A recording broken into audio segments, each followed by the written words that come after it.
എന്താ അങ്ങനെ ഇരിക്കുന്നത്? എന്താ പറ്റി? ഓ ഒന്നുമില്ലടാ, വെറുതെ ഇങ്ങനെ ഇരുന്നത്.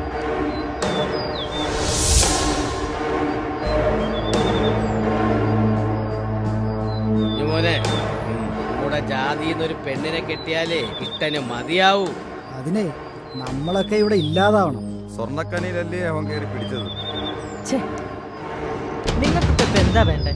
നിന്റെ കയ്യും കാലും ഞങ്ങൾ തല്ലി ഒടിക്കും. നിന്നെ ഞങ്ങൾ കാത്തു കിടക്കുകയായിരുന്നു. ജീവൻ വേണേ നാട് വിട്ടോ.